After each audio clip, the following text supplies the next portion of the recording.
Bonjour à tous. Je voulais faire aujourd'hui un résumé de la lecture d'un livre exceptionnellement important qui nous explique pourquoi le monde va si mal. Mais avant ça, je vous rappelle juste la conférence sur l'économie, la crise actuelle, le jeudi 27 mai, demain, au Théâtre de la Main d'Or à partir de 16 heures en fait. Maintenant, commençons ce résumé qui est assez hallucinant, assez effarant. C'est le livre Sexus Economicus, le grand tabou des affaires, édition Nouveau Monde, d'Yvonique de Noël. Comme affiché à l'écran, 19,90 €, ISBN 978 2 84 736 485 9. Donc c'est une grande poubelle, ça pue, ça pue. Vous pouvez même, je me demande comment je fais pour tomber sur des livres aussi catastrophiques. Pourquoi j'ai à lire ça me dépasse, franchement, ça me dépasse. En fait, c'est l'essence des affaires. C'est l'essence même des affaires, c'est le sexe, voire le sens des affaires. Puisque selon ces voyous, ça aide les décideurs à signer tel contrat d'armement, tel contrat de sécurité, tel contrat de je ne sais quelle autre cochonnerie. Bon, vous connaissez l'affaire des Bleus, de la prostituée des Bleus que Zaya. Bon, c'est quand même assez affligeant. Vous connaissez l'histoire de Bernard Tapie, d'ailleurs le livre en parle, quand il ramenait des prostituées aux footballeurs et qu'il mettait du Tranxène dans la soupe de Goethals pour qu'il s'endorme vite parce que lui il était sévère, et qu'il ramenait des prostituées, que ça finissait en partouze générale. C'est dire l'hygiène mentale et l'hygiène corporelle des footballeurs. En fait, c'est des dégénérés, il suffit de les entendre parler, c'est pas compliqué. Donc tout ceci on le sait, vous connaissez les dernières déclarations de Restoux, la conseillère de Balkany, qui subissait un harcèlement extrêmement choquant de Balkany, et qui l'a écrit, qui l'a dit à la radio. Enfin, c'est pas une surprise, et voilà. Bon, bref, tout le milieu politico-économique est corrompu. Mais là, rentrons dans le sujet du livre, par exemple, le salon Milipol de sécurité à Paris. Milipol, M-I-L-I-P-O-L, qui rassemble 26 000 personnes, 140 pays. Et pour remercier ses clients, ou plutôt les faire signer, il les invite au Hostler Club. Vous avez même des affiches. Ils se cachent même pas, qui datent du 19 novembre 2009, c'est assez récent. Et pour aller dans des clubs à striptease, etc. C'est très très classe, c'est super classe. C'est-à-dire le type, il va travailler, il dit à sa femme: chérie, je vais bosser, je vais aller travailler durement pour payer les crédits de la maison, les études des enfants, et il se retrouve dans un bar malfamé, pourri, dégueulasse, en train d'assister à des striptease, et éventuellement plus si affinité. Donc voilà le système, le business, comment il fonctionne. Mais là, c'est franchement rien du tout par rapport à ce qui va suivre. Puis on rencontre le business de l'eau. Vous savez, c'est les trois grosses entreprises: Générale des Eaux, Lyonnaise des Eaux, plus Bouygues. Bon, il y a les noms qui ont changé. Maintenant, il y a Veolia. C'est tout le temps les mêmes systèmes de racailles en dessous. C'est page 32. Les plaisirs de l'eau, chapitre Les plaisirs de l'eau. Responsable de communication d'un grand groupe de distribution d'eau, entre autres, de la fin des années 80 au milieu 90, Daniel accepte de témoigner des sacrifices qu'imposait son poste. 1 an après mon embauche, mon DG m'appelle, dit-il. On reçoit le maire d'une grande ville qui a envie de passer une bonne soirée, entre guillemets. Ça faisait partie des attributions de mon prédécesseur. J'étais totalement ignorant de ces questions. J'ai dû demander à mon adjoint ce qu'il fallait faire. Dans ces cas-là, me dit-il, on appelait Madame X pour arranger l'affaire, en précisant le genre de fille voulue. On payait en cash. Ce qu'on a fait. Après ça, j'ai compris que je devais me créer un réseau. Très vite, tout le monde dans la boîte a su que j'étais l'homme ressource pour ces questions. Autrement, proxénète. Ça, c'est ma remarque, mon observation. Quand un commercial recevait un élu, il préparait à l'avance sa visite avec moi. Donc, je ne sais pas si vous comprenez, chers amis, en France, les entreprises de l'eau, quand elles reçoivent un élu local, élu de la République bananière qui est devenue la France, elles lui proposent les services de prostituée. Voilà. C'est payable en cash. Donc c'est de l'évasion fiscale, en fait, c'est de détournement fiscal. Donc payable en cash, c'est quand même assez effrayant. Les pratiques, enfin, je ne sais pas si vous vous rendez compte, vous si vous grillez un feu, vous vous retrouvez avec des amendes monstrueuses, et eux, ils prennent l'argent du contribuable, l'argent des clients, ils prennent du cash, ils payent avec des prostituées pour faire signer, pour corrompre des élus locaux. Enfin, je ne sais pas si vous comprenez la gravité de ce que je suis en train de dire, hein, c'est monstrueusement grave. On parle du salon de l'électronique à Las Vegas. Alors bon, le credo de Las Vegas, c'est ce qui se passe à Vegas reste à Vegas. Donc je vous prie de croire que ce qui se passe à Vegas est catastrophique. Il y a des entreprises qui fabriquent des kits alibi pour les femmes restées au foyer, quoi, rester à la maison, pour les femmes de tous ces dégénérés. Il faut savoir que dans les pages jaunes de Las Vegas, il y a 172 pages d'annonces pour les services d'escorte, prostituées, parce que bien sûr, vous savez, c'est comme Zaya, la malheureuse, cette imbécile, c'est pas une prostituée, c'est une escort girl. Parce que prostituée, ça fait un peu péjoratif. Donc c'est une escort girl. Moi je m'en fous, tu es même un aspirateur si tu veux, c'est pas ça le problème. Le problème c'est que tu es sale, c'est que tu vends ton corps, c'est plutôt ça. On apprend que le maire de Las Vegas, Oscar Goodman, a des liens très importants avec la mafia, et que tous les taxis de Las Vegas sont commandés par la mafia russe qui contrôle la prostitution, ben, tout simplement en emmenant des gars, enfin, les gars qui arrivent à l'aéroport, ils les emmènent dans des trucs de prostitution. En fait, les taxis prennent des commissions, c'est un commerce monstrueux. Il faut savoir qu'à Paris, les renseignements généraux, le SDES de l'époque, s'occupaient de prostitution de luxe. Donc les renseignements généraux, chers amis, qui sont payés par nous, par le contribuable, ils servent à ramener des prostituées au Shah d'Iran, qui était un grand fidèle de la boîte échangiste, boîte dégénérée, l'étoile Kléber. Tout ça, c'est dans le livre, hein, vous le vérifiez, il ne me faut pas me casser la tête, moi, avec vos critiques à 2 balles. Hein. C'est ainsi, c'est dans le livre, achetez-le. Madame Claude, par exemple, ou de son vrai nom, Fernande Grudet, a servi à des dizaines, des milliers de passes de femmes au Shah d'Iran, à Aristote Onassis, au Kennedy, hein, aux États-Unis, les Kennedy. Hein, tout le monde prend les Kennedy pour Kennedy, JFK pour un grand démocrate. En fait, c'était un dégénéré complet. Hein. Et bien sûr, plein de stars. Toutes les grandes stars, depuis très longtemps, ont été fournies par Madame Claude. Catherine Virgiti, c'était une des filles de Madame Claude. Quand le réseau de Madame Claude a été arrêté, elle a essayé de reprendre le réseau. Et en fait, écoutez-moi bien, parce que là, on passe à des choses quand même assez capitales. Elle détenait dans un coffre dans les sous-sols de chez Rothschild, oui, vous entendez bien Rothschild, des photos de Valéry Giscard d'Estaing lorsqu'il était ministre des Finances et qu'il a voté la loi de 73 avec Pompidou, qui était la loi qui allait se transformer en article 104 de Maastricht et qui enlevait le droit national, le droit souverain à la France de battre sa propre monnaie. Donc elle avait des photos de lui, donc elle, Catherine Virgiti, VIRGI2TI, avec VGE en safari. Donc VGE se payait des prostituées quand il était ministre, de la plus simple des manières. On sait très bien qu'il fait partie du Bohemian Club, que c'est un dégénéré, hein, tout simplement, et que ce type, et que maintenant, quand on y réfléchit un peu, imaginez le pouvoir que peut détenir la banque Rothschild en ayant les clés de tous les coffres et en connaissant les secrets de toutes les prostituées, de tous les réseaux, de toutes les familles, et quelle pourrait être leur puissance en faisant chanter tout ce beau monde. Hein. Il suffit d'ouvrir les coffres et de voir toutes ces photos. Et c'est pas fini. En parlant de photos, il y a une autre affaire après, c'est l'affaire Edward Stern. Mais c'est pas, on y arrive. Après, bon, on apprend qu'il y a des systèmes. Ils ont monté des systèmes d'accompagnatrices traductrices. Hein, parce que escort girl, ça fait aussi prostituée. Donc maintenant, c'est des accompagnatrices traductrices. Par exemple, la boîte ESF Euroservice France. Et en fait, c'est quoi ? c'est des prostituées qui vont établir des fausses factures, puisqu'il n'y a aucune traduction, hein, bien sûr. Et il y a des dizaines et des dizaines d'entreprises, des centaines.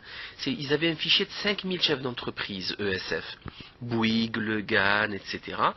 Et dans cette affaire, il y a un certain Albert W. qui était conseiller de Fabius en 1984 à l'industrie. Qui s'est suicidé dans un hôtel à cause de cette affaire puisqu'il était mis en cause. Voilà, rien que ça, hein, que ça, c'est tout. Bon, après on a les différentes techniques aussi de proposer de la prostitution, les agences matrimoniales ou les agences de mannequins. Alors là, ça c'est du lourd, hein, les agences de mannequinat. Je vais vous lire un petit chapitre. Page 76, l'un des poids lourds du mannequinat canaille de ces années-là évolue dans le meilleur monde sous le nom d'Isaac Selam, ou parfois Monsieur Sinclair, ou encore Jackie Cohen. Ancien plagiste à Saint-Tropez, il a débuté comme rabatteur pour Madame Claude, avant de mettre son talent au service de plusieurs agences. Il repère des jeunes étrangères ou provinciales, les convainc de leur potentiel avant de les envoyer dans des agences amies. Là, certains directeurs abusent aussitôt d'elles avant de leur expliquer qu'il est indispensable pour percer dans le métier d'en accepter ces à-côtés tarifés, présentés comme incontournables.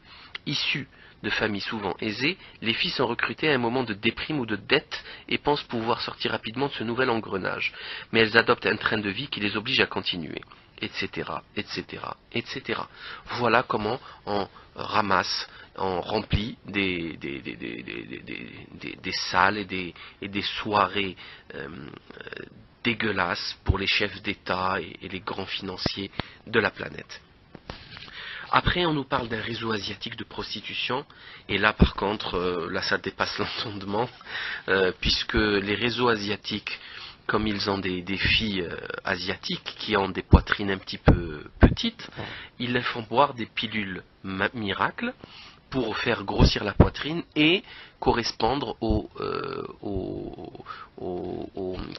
critères de beauté occidentaux. Et le problème, c'est que cette pilule, elle est fabriquée dans un laboratoire clandestin de Californie. Elle est destinée à faire grossir donc les seins des jeunes femmes asiatiques pour mieux correspondre aux standards occidentaux. Elle présente toutefois l'inconvénient de légers effets secondaires. Cette technique est en fait ni plus ni moins que de la chimiothérapie. À court terme, l'effet est celui souhaité, et c'est tout ce qui compte vu la durée de séjour moyen des pensionnaires. Donc, on leur donne des cachetons de chimiothérapie. Et en fait on les tue, quoi, on les tue, voilà. Alors on parle à la page 79 d'une boîte à Strasbourg, écoutez-moi bien, qui s'appelle l'Infernal Séjour. Donc on est quand même ici dans le démoniaque, dans le sataniste, hein, je ne sais pas, vous l'aurez compris, on est dans la dépravation des mœurs, on est dans la prostitution, on est dans l'humiliation de l'homme. Hein. L'Infernal Séjour à Strasbourg, cette fois tout entier dédié aux joies du sadomasochisme dont certains députés européens qui officient à proximité semblent friands. La presse locale peut confirmer que les sessions du Parlement européen coïncident avec de nombreux séjours à durée limitée de prostituées de haut vol, cette fois pour des prestations relativement classiques. Ce double positionnement, prostitution asiatique, raffinement et sadomasochisme, semble correspondre à une demande en progression dans les plus hautes sphères de la société. Page 79. On apprend aussi à la page 88 que la plus grosse période de l'année, j'entends par la prostitution à Paris, c'était le Congrès des maires de France. Là, il faut s'y prendre très à l'avance car toutes les filles de la capitale sont réservées. Il faut absolument éviter la concurrence avec le public du salon de l'agriculture. C'est affolant, affolant. Les dirigeants de ce pays sont des porcs, voilà, rien d'autre, des porcs. Les 36 000 maires de France arrivent à Paris et utilisent toutes les prostituées parisiennes. C'est un petit peu comme la Coupe du Monde de football où à chaque fois on ramène des prostituées du monde entier pour le business. C'est affligeant, affligeant. À la page 101, je vais vous lire le second paragraphe. Le milieu des affaires est peut-être moins raffiné que celui de l'aristocratie, mais il reste d'un maniement tout aussi délicat, ce que confirme Lauriane. Je suis désormais dans un monde très fermé de galantes, Ou avoir 30 ans est plus un atout qu'un handicap. On n'envoie pas en mission une poupée de 20 ans, aussi radieuse soit-elle, quand des sommes vertigineuses sont en jeu. Sans certaines de mes interventions, nombre de grosses entreprises françaises auraient vu quelques beaux marchés filer à l'étranger. À Paris, nous sommes une trentaine spécialisés dans ce créneau. Nous travaillons pour les grandes firmes du bâtiment, de l'agroalimentaire, de l'assurance, du pétrole, de l'armement, plus rarement dans le milieu des banques et de la politique, mais très souvent pour les marchands d'armes et les géants du BTP. Et là, à la page 105, nous avons un PDG, ex-PDG à la retraite du BTP, qui reconnaît lui aussi en souriant avoir parfois dû faire plaisir à des élus et fonctionnaires locaux pour obtenir tel ou tel marché. Donc voilà, nos politiques, nos raclures, qui passent leur temps à nous faire la morale, à nous expliquer qu'il faut respecter la loi, qui passent leur temps à corrompre avec de la prostitution, tels des proxénètes, des proxos.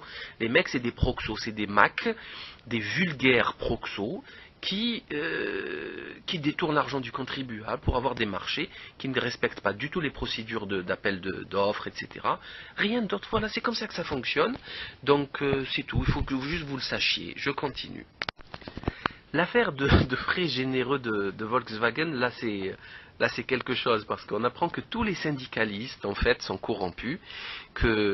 Alors là franchement c'est quelque chose. Je peux pas vous la raconter parce que c'est compliqué, il y a plusieurs pages, mais il faut juste savoir qu'il y a un type qui s'est fait attraper parce qu'il y a beaucoup d'argent qui disparaissait des caisses, et en fait on a compris, ils ont fait une enquête, ça fait un scandale, un énorme scandale en Allemagne, et en fait ils ont dépensé 500 000 € en call girl et hôtel de luxe pour le bien du comité d'entreprise. C'est monstrueux, tout l'argent est parti, c'est beaucoup plus que ça, hein, dans des clubs à Prague, à Barcelone, Sao Paulo. D'après leur estimation, ce sont en réalité plus de 3 millions d'euros qui auraient été dépensés indûment en voyages, fêtes et services sexuels par cette fine équipe. Donc voilà, c'est les syndicalistes, les trucs de Volkswagen. Vous comprenez pourquoi, quand Volkswagen va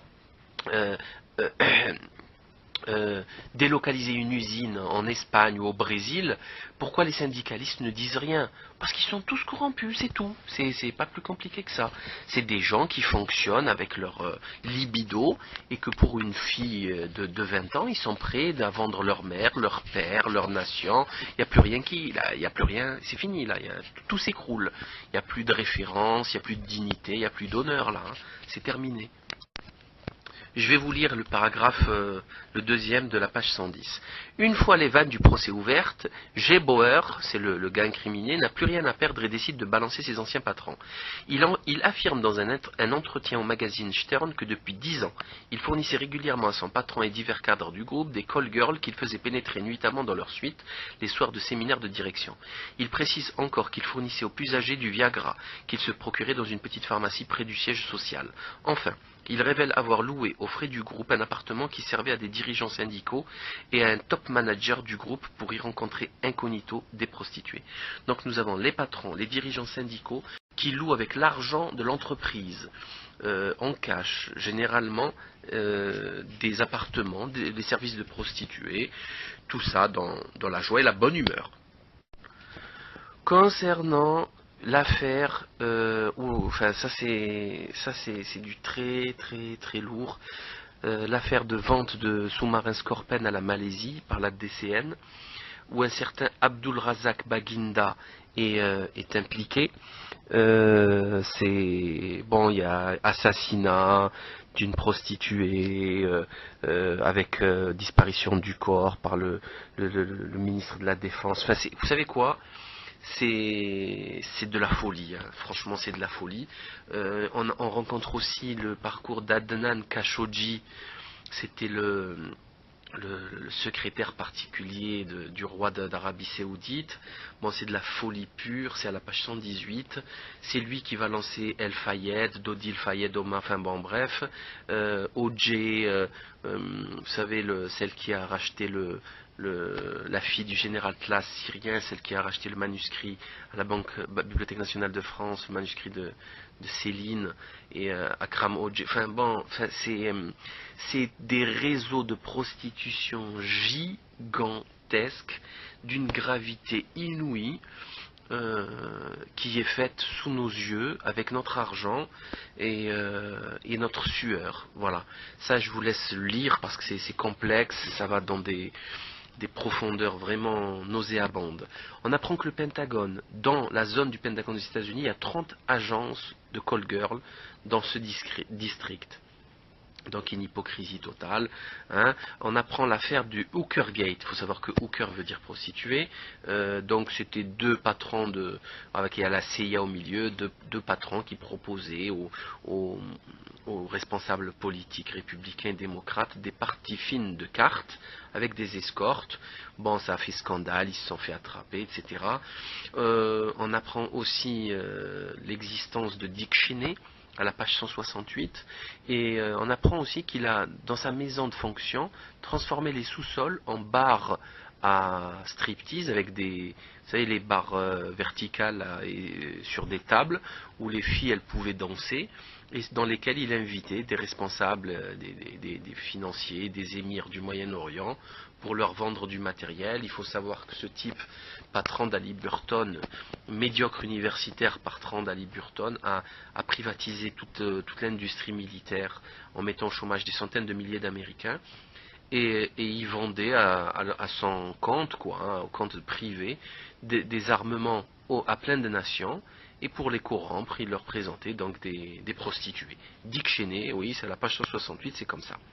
Axel Gans, patron Bertelsmann en France, page 173. Patron de presse de la branche française donc du groupe Bertelsmann, qui publie notamment VSD par exemple. Donc les carnets d'Yves Bertrand affirme qu'il va dans un club dans le 17e arrondissement, Sado-Maso-Partouzard. Voilà, c'est juste pour connaître un petit peu les pratiques de ces gens, hein, c'est intéressant. On apprend que DSK et Sarkozy ont eu une petite discussion dans les toilettes comment on appelle ça, d'une rencontre internationale, puisque cet énergumène du responsable de communication de Sarkozy, comment il s'appelle déjà, Frédéric Lefebvre, a dit qu'il avait des photos compromettantes qui pourraient briser net les chances du socialiste DSK à la présidentielle 2012. Une menace prise suffisamment au sérieux par DSK, puisqu'elle a suscité, selon Le Point, un vif échange avec Nicolas Sarkozy en marge d'un récent sommet des chefs d'État à New York. La partie a été discret mais vif dans les coulisses du sommet du G20 à Pittsburgh le 25 décembre, et personne jusqu'ici n'en avait rien su. Durant une suspension de séance, Dominique Strauss-Kahn a profité d'une rencontre impromptue aux toilettes avec Nicolas Sarkozy pour lui lancer cet avertissement. J'en ai plus qu'assez des ragots répétés sur ma vie privée et sur les prétendus dossiers photos qui pourraient sortir contre moi. Je sais que tout ça part de l'Élysée. Alors dis à tes gars d'arrêter ou sinon je saisirai la justice. Donc vous voyez comment il s'amuse un petit peu dans les hautes sphères de la politique à se faire du chantage, c'est génial. On apprend les frasques d'Omar Bongo et de Francesco Smalto. Il faut savoir que Smalto était le fournisseur officiel de costards d'Omar Bongo, et pour vendre ces costards, il envoyait systématiquement des belles filles, des prostituées. Voilà. Il a été jugé au tribunal, Francesco Smalto, c'est quand même assez grave. En plus, il y avait des rumeurs disant que Omar Bongo avait le sida et qu'il voulait avoir des rapports sexuels non protégés. Donc ça a aggravé le cas de Smalto, ce qui s'est avéré faux, mais bon, bref. Dans tous les cas, Francesco Smalto, pour vendre des costards, il envoyait à Bongo des prostituées. C'est le bonus, des bonus maison. Une fois, Omar Bongo a reçu Yvette Santamaria, Miss Pérou, hein, et il a voulu la violer. Tout simplement, ça fait un gros foutoir diplomatique, bon mais c'est pas grave.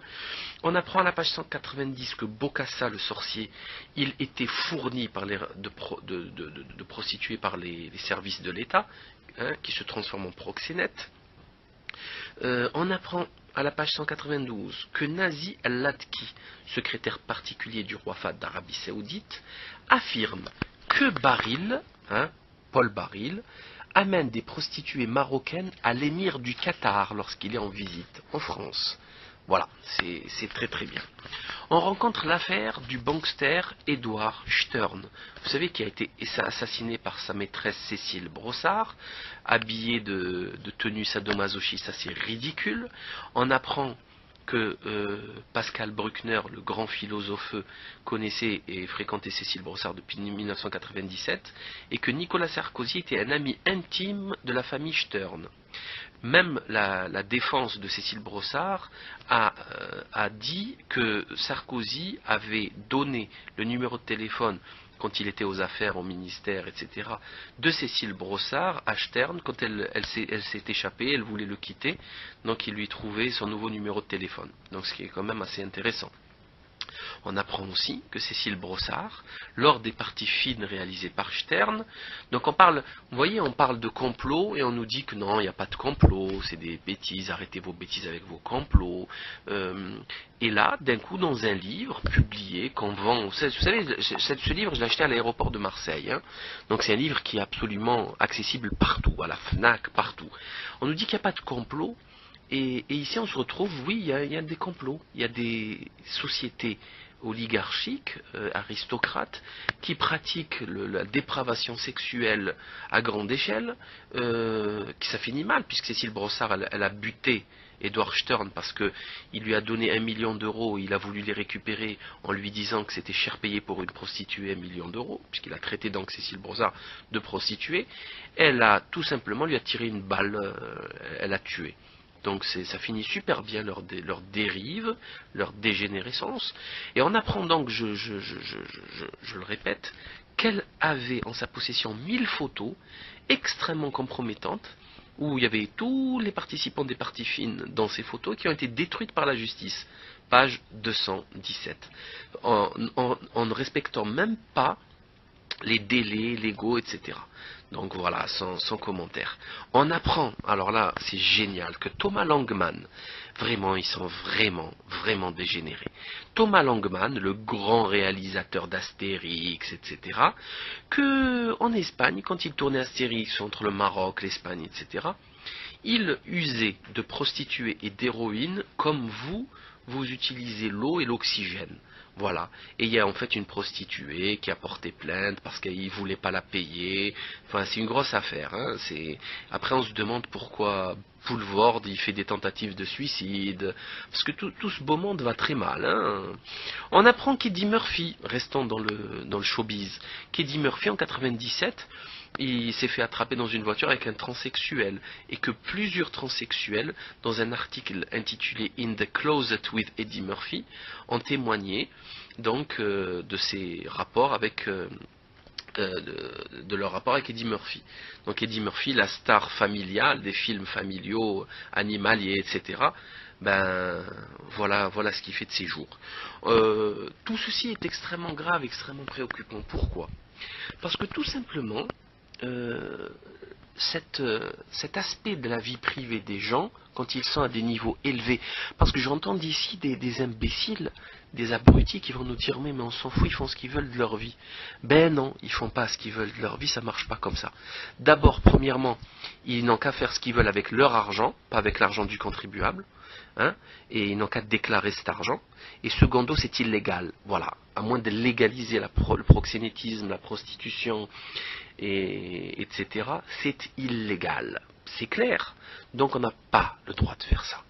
Maintenant, lors des JO, parce qu'on parle d'espionnage horizontal, lors des JO de Chine, le MI5 et le MI6, le fameux service secret à la pyramide et à l'œil d'Horus anglais, ont averti tous les hauts responsables anglais qu'en Chine, le gouvernement chinois a formé 1000 jeunes chinoises à l'espionnage et à l'espionnage horizontal. Donc il y a même un type qui s'est fait voler son téléphone portable avec tous les numéros, ou l'ordinateur portable avec tous les dossiers, hein, et en fait c'est hyper grave, c'est très sérieux tout ça. Une prostituée, elle peut avoir accès à des informations hyper importantes. C'est évident. Maintenant, si on prend le cas de Valéry Giscard d'Estaing, et qu'on sait qu'il a des pratiques sexuelles totalement perverses, voire pire, et que quelqu'un se procure ces images, ces vidéos. Il peut faire pression sur Valéry Giscard d'Estaing lors de votes.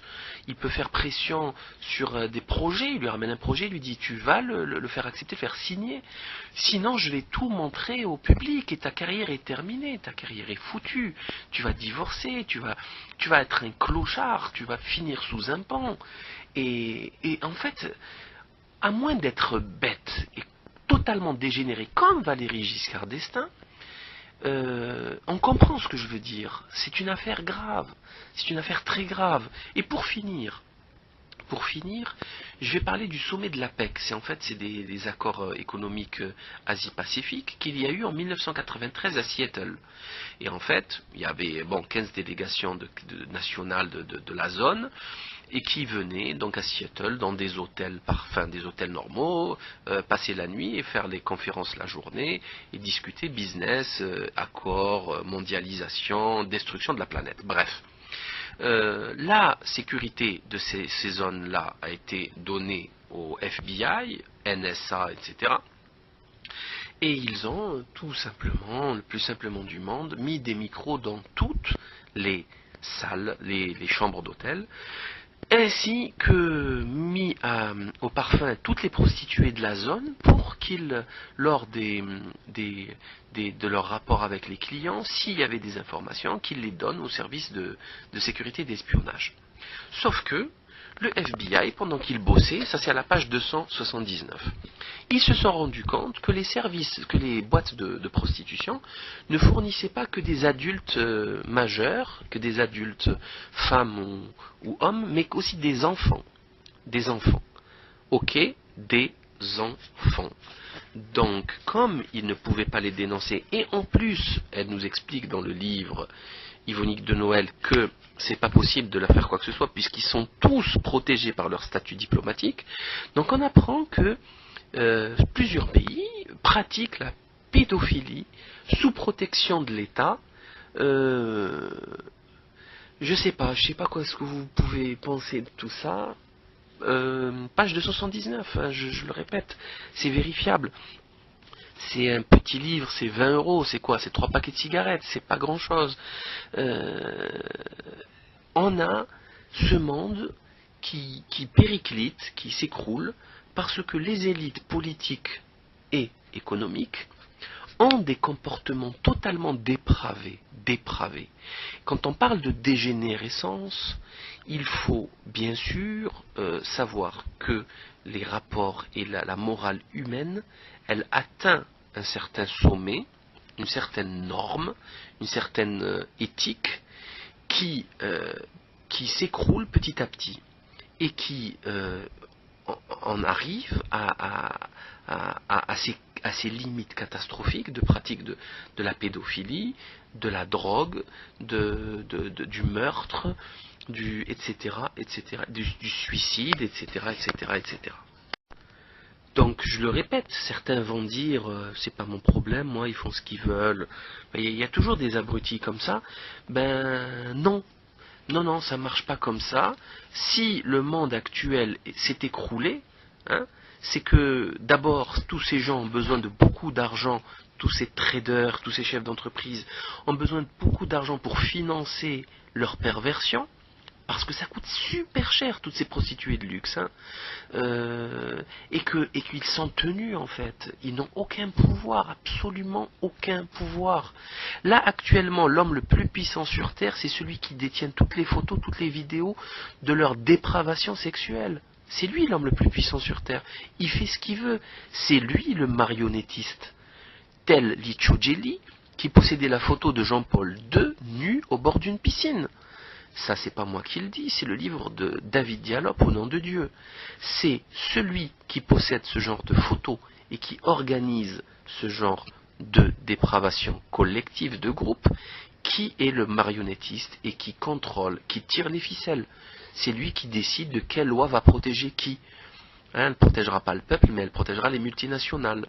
C'est lui qui décidera de donner l'argent du contribuable au bankster. C'est lui qui décidera de ôter le droit de battre monnaie au peuple et de le donner au bankster. C'est lui qui décidera tout ça, et non plus vous. Et certainement pas ces dégénérés d'élus locaux, de maires, qui vont à Paris pour aller se faire des prostituées. Mais c'est à vomir. C'est à vomir. C'est dégueulasse. C'est dégueulasse. Enfin voilà. On ne peut pas dire, faire comme si de rien n'était, c'est pas possible. Je suis désolé, c'est impossible. Et maintenant, on ramasse les pots cassés. Voilà, c'est tout ce qu'on fait. Maintenant, on est en train d'observer la destruction du système et on applaudit. Donc, c'est très important de saisir cet aspect du problème pour comprendre ce qui se passe. Autrement, on ne comprend rien. On ne comprend absolument rien. Voilà, rien. On ne peut pas 25 fois d'affilée mettre une flèche dans le mille, dans le petit cercle rouge de la cible à 50 mètres, 25 fois d'affilée et dire que c'est du hasard. C'est pas possible. Ça n'est plus du hasard, c'est du professionnalisme, c'est même du perfectionnisme. Quand on fait tout ce qu'il faut pour détruire la planète à ce niveau-là, ça se respecte. Pour moi, c'est un travail professionnel. Et ce travail professionnel, il passe obligatoirement par la dépravation des mœurs des élites. Ça a toujours été ainsi et ça ne changera jamais. Il n'y a ni la modernité, ni l'électronique, ni les iPads, ni les iPhones pour changer tout ça.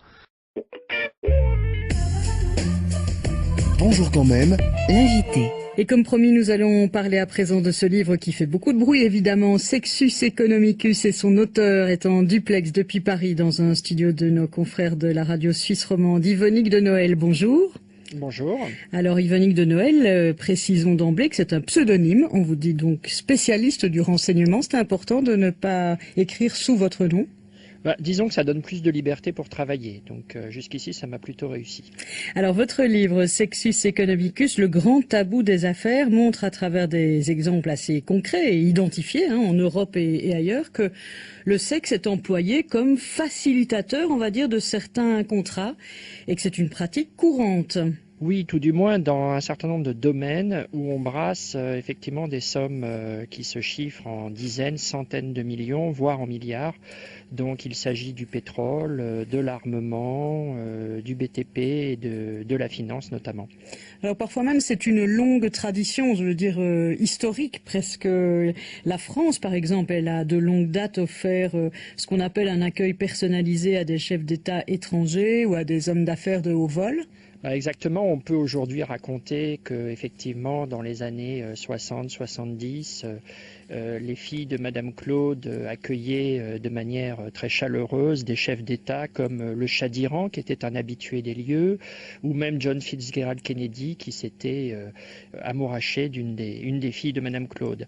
Donc évidemment ce dispositif se faisait avec la totale connaissance et même surveillance des services des renseignements généraux et du SDEC, les services secrets extérieurs, ce qui leur permettait de s'informer à la fois sur les visites privées des chefs d'État ou bien des ministres, et également de recueillir des informations sur leurs éventuelles confidences sur l'oreiller, notamment leurs intentions d'équipement militaire par exemple. À partir du moment où c'était aussi connu et je dirais presque aussi traditionnellement répandu, est-ce que ça ne s'embrouillait pas un petit peu? Je veux dire qu'on pouvait l'utiliser dans les deux sens, on pouvait aussi utiliser le fait qu'on était écouté pour diffuser des fausses informations, ou est-ce que c'est moi qui ai un esprit vraiment mal tourné?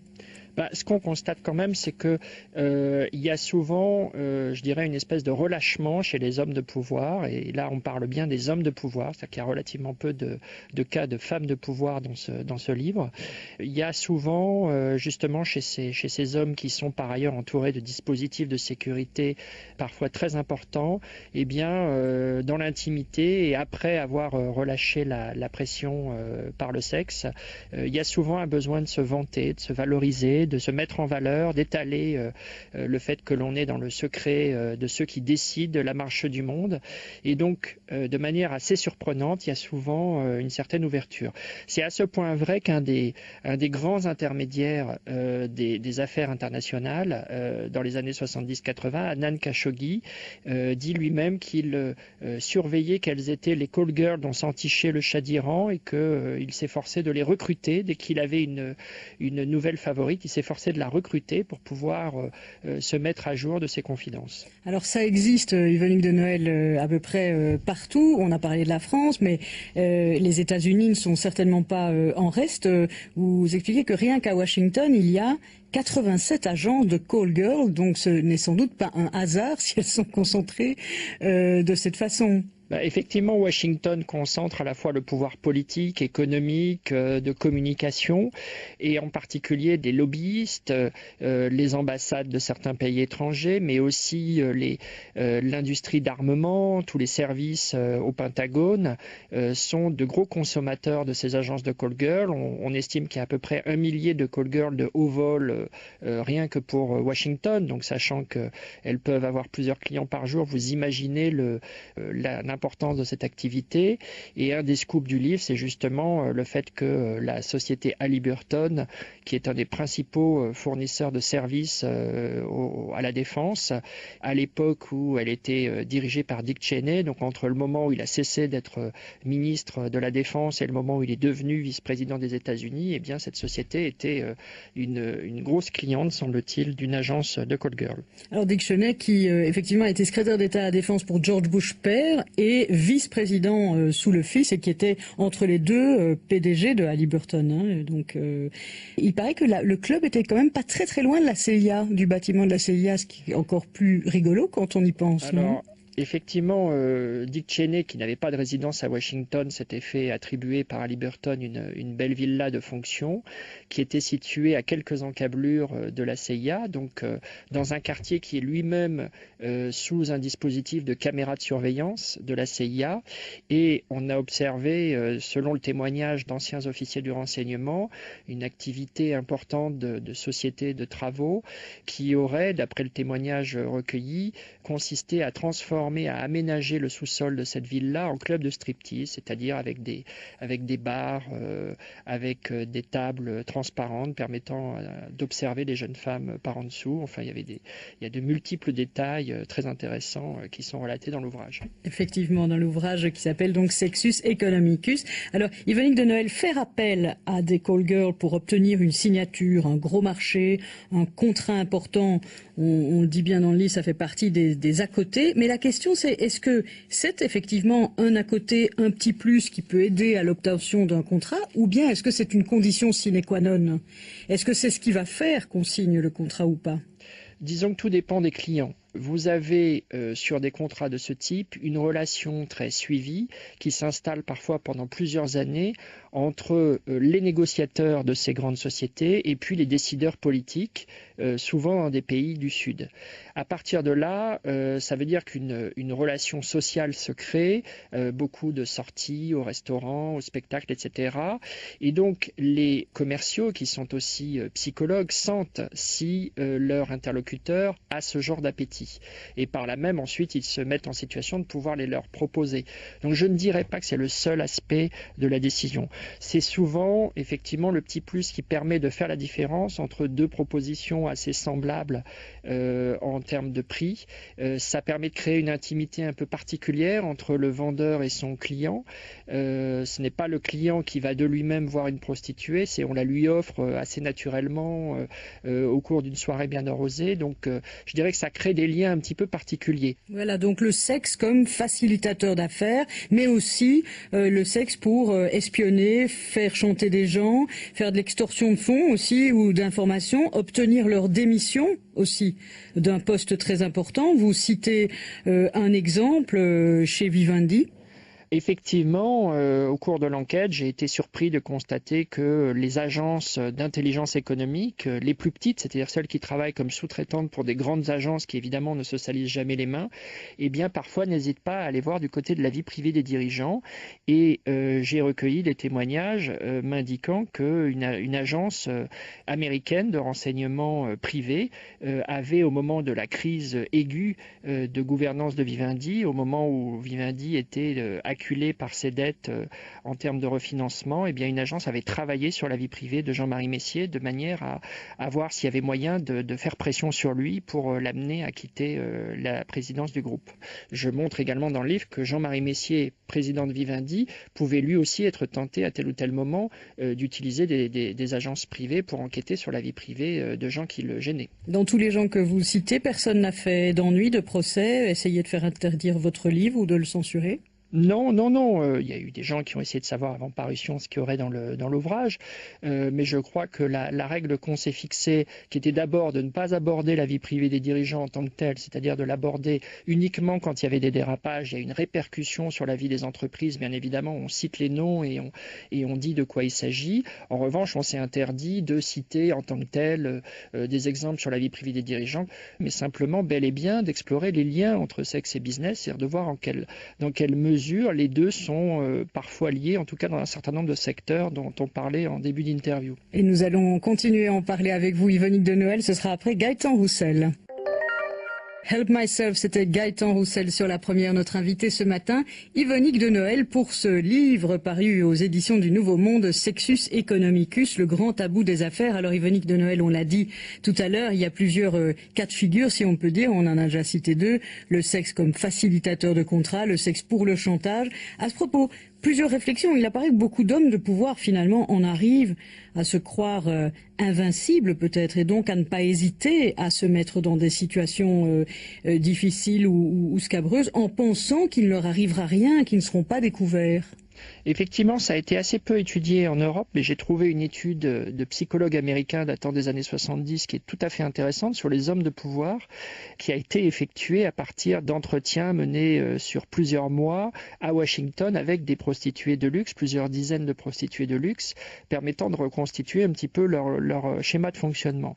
Cette étude montrait justement qu'une proportion très importante d'entre eux avaient une vie sexuelle extrêmement active et souvent hors normes, incluant notamment une surreprésentation de pratiques sadomaso, que effectivement le fait d'être parvenu au sommet du pouvoir et d'avoir l'habitude qu'on leur obéisse en tout et de pouvoir diriger des milliers, des dizaines de milliers de personnes et de très grosses organisations, eh bien les amener d'une part à avoir besoin constamment de se rassurer sur leur charisme, leur capacité à séduire des foules, à séduire des assemblées, d'autre part à vivre et à instaurer autour d'eux en permanence une pression très forte qui a besoin à un certain moment d'être évacuée, et le sexe est une des façons d'évacuer cette pression. Puis justement le fait de s'estimer au-dessus du lot, d'appartenir à une espèce d'Olympe, et donc de s'autoriser des comportements qu'ils peuvent s'autoriser d'abord financièrement et puis ensuite se sentir un petit peu intouchables, inattaquables, parce que justement ils sont protégés de l'extérieur par tout un entourage qui est là pour répondre à leurs attentes. Mais Yvonique de Noël, il y a des affaires qui sortent de temps en temps dans la presse, donc est-ce que ça ne les incite pas à davantage de prudence ? Paradoxalement, non. On est dans un domaine où la rationalité n'est pas totale.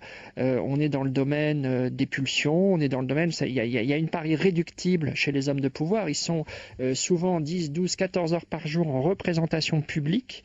Et à un moment ou à un autre, ils ont besoin d'une soupape.